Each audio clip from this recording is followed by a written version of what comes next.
ये बात उस समय की है जब अनिल और ऋचा की पहली संतान लिब्या का जन्म हुआ था। नन्ही परी को पाकर घर में सभी बहुत खुश थे।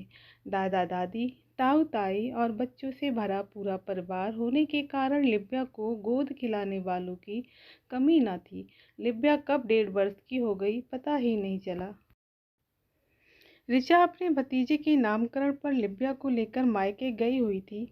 काफी दिनों बाद मायके आई थी, इसलिए माँ पापा ने हफ्ते भर के लिए ऋचा को अपने पास ही रोक लिया था। शाम के समय परिवार के सभी सदस्यों के बीच हंसी मजाक का माहौल था। साथ ही टीवी भी चल रहा था। सोफे पर बैठी हुई लिब्या पास पड़े खिलौने से खेल रही थी। इसी बीच उसके नाना जी ने नोटिस किया कि लिब्या का किसी भी प्रकार की आवाज़ या म्यूजिक की तरफ ध्यान ही नहीं जा रहा है। उन्हें कुछ शक हुआ तो उन्होंने लिब्या का ध्यान काफ़ी तेज म्यूजिक चलाकर उस ओर खींचने की कोशिश की, लेकिन लिब्या ने उस तरफ गर्दन भी नहीं घुमाई। अब उनका शक और बढ़ गया कि जरूर कहीं कुछ कमी है। उन्होंने परिवार को इस बारे में बताया और अगले ही दिन डॉक्टर को दिखाया तो शक यकीन में बदल गया। डॉक्टर ने बताया कि बच्ची सुन नहीं सकती। डॉक्टर की बात सुनकर सब बहुत चिंतित थे। बच्चे के पूरे जीवन का सवाल था, कैसे कटेगा। अपनी प्यारी गुड़िया की चिंता में ऋचा की तो भूख प्यासी मर गई। अगले ही दिन अनिल ऋचा को लेने आ गया। ऋचा वापस ससुराल आई तो सबके चेहरों पर चिंता की लकीरें थीं। तभी ऋचा की सासू माँ ने सबको हिम्मत बताते हुए दिल्ली के एम्स में दिखाने का फैसला लिया। अनिल, ऋचा और माँ तीनों बच्ची को लेकर दिल्ली पहुंचे।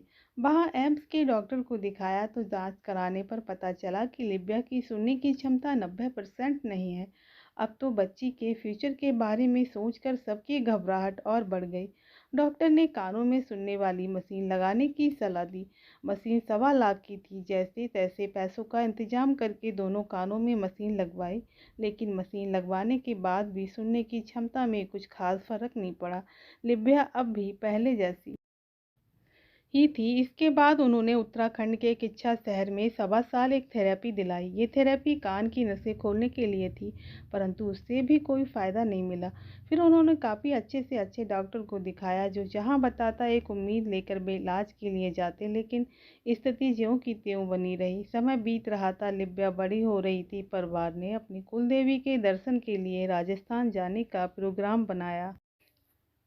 अनिल माँ, पत्नी और बेटी को लेकर राजस्थान जाने के लिए निकल पड़े।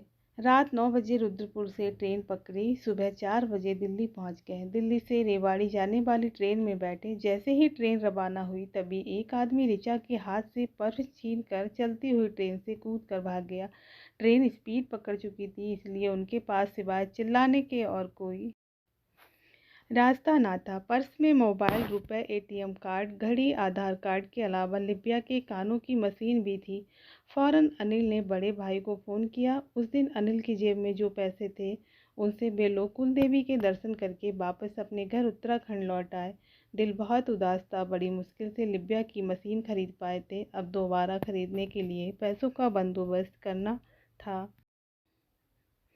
एक हफ्ते बाद एक अनजान नंबर से एक कॉल आई।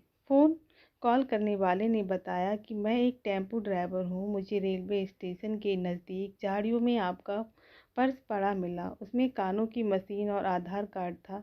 मैंने दोनों चीज़ें कोरियर करवा दी हैं, आपको मिल जाएंगी। ऋचा की सास कहने लगी, बच्चे की मशीन सबसे कीमती थी, हमारे लिए वही मिल जाए, भले ही वह व्यक्ति चोर हो जो पर्स छीनकर भागा था। मैं नहीं जानती, लेकिन चोरों में भी इंसानियत है।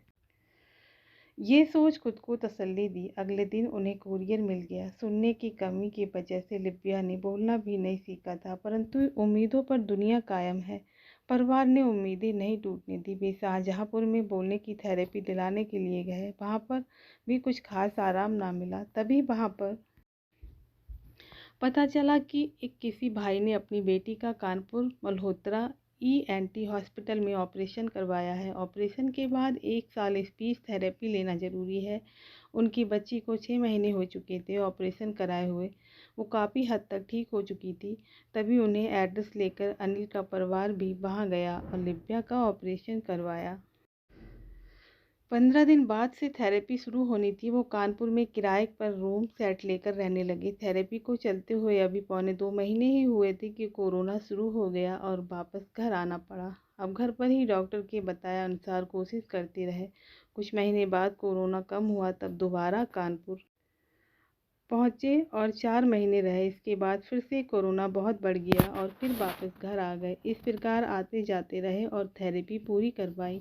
फ्रेंड्स, स्टोरी लिखने तक परिवार द्वारा बताए अनुसार तकरीबन अब बच्ची 70% ठीक है। अब वह सुन सकती है और काफ़ी बोल सकती है। अभी वो मात्र 5 वर्ष की है। फ्रेंड्स, प्यारी लिब्या के लिए एक प्यारा सा कमेंट तो बनता है। प्लीज़ स्टोरी लाइक करें और अपने फ्रेंड्स को शेयर करें।